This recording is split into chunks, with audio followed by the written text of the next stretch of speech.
Hello, my name's Beth Williams, and I'm going to be talking about spiritual integration and counseling. I got a lot out of the Daniel 2020 text. Being a devoted evangelical Christian, at first, I didn't know that I could get on board with counseling those who were dealing with LGBTQ issues or issues with abortion or other issues that go completely against what an evangelical Christian believes.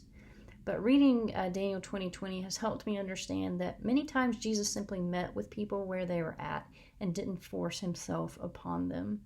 He valued their autonomy, as choosing to love Christ is better than being forced to love him.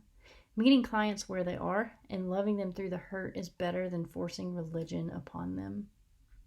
It's difficult, though, for an evangelical Christian to not share what they know to be true about Christ. We know he's life-changing and provides so much healing in the midst of broken circumstances. At first, I didn't think I could get on board with not imposing my faith upon clients. Section A4B in the ACA Code of Ethics states that counselors are aware of and avoid imposing their own values, attitudes, beliefs, and behaviors. Counselors respect the diversity of clients, trainees, and research participants and seek training in areas in which they are at risk of imposing their values onto clients, especially when the counselor's values are inconsistent with the client's goals. And I think the key word in this particular code is the term impose. This word actually is what started my change in attitude. I looked up some synonyms for impose and got words like force, inflict, intrude, and even dump. And no, I do not want to force, inflict, intrude, or dump my views onto anyone, clients or people who are not clients. That almost sounds abusive if you think about it. Daniel 2020 makes a good point that ethical bracketing respects the person, allows for autonomy, beneficence, and helps us to acknowledge the fact that God is in control of our clients' lives. I now know that ethical bracketing is more in line of what Christ would do. He honors autonomy and loves us and meets us where we are, which is what I can do with my clients, is meet them where they are, even if they refuse the love of Christ. I agree that we should never impose our values onto a client, but I still struggle and need to work on agreeing wholeheartedly to counsel those whose values differ greatly from my own.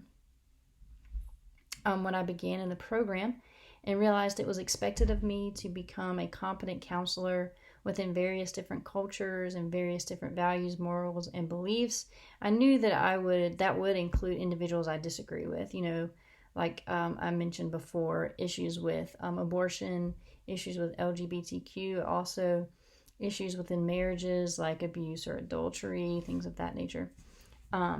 And people just making other choices that I, simply disagree with. My first thought, honestly, was that I'd be able to refer clients I drastically disagreed with to colleagues who might be a better fit, personality and morals and beliefs wise. As it comes to mutual morals and beliefs with the client, I genuinely thought that I could just refer them out to someone who I thought would be a better fit. I quickly learned that this was not the case.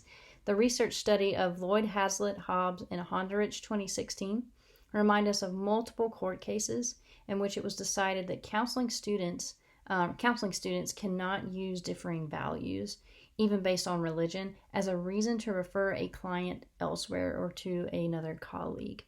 The research that was conducted suggested that the counseling student participants with more mature cognitive developments began talking about their professional values as if they were their own personal values, or as those who were not quite as cognitively developed greatly separated the two, often even speaking in third person, and could give little demonstration of how to bracket their personal values. However, these students recognized that bracketing is something that they should do.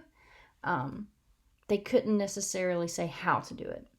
The authors mention that the needs of the client should always come before counselor values, and that as counseling students mature, their cognitive development provides a useful lens for understanding potential personal and professional value conflicts student counselors may experience. And that comes from Lloyd, Hazlitt, Hobbs, and Honderich, 2016, page 196.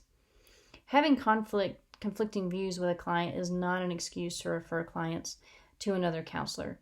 And claiming to be incompetent in an area, but the real reason being that you actually disagree with the client issue, is not going to work either.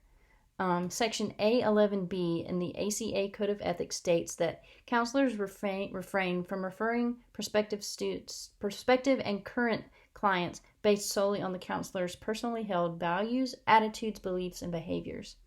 This is something I still need to work on. Instead of just acknowledging that I need to bracket my beliefs, I'll begin to think about how I'll be able to do that, as well as internalizing professional values into my personal values as I grow into the counselor that I want to be.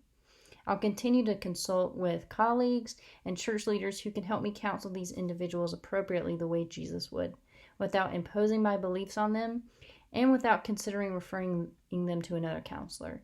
I'll continue to study Scripture to review how the Bible teaches us to treat others who are different from us. As we see in the story of the Good Samaritan did not cry out for someone similar or in the same race or culture of the beaten man to help. He humbled himself and gave aid to the man, even though they were very different. And that comes from Luke 10:25-37. It's the same way with counseling. I'll humble myself and serve those who are different than me, regardless of beliefs. Thanks so much.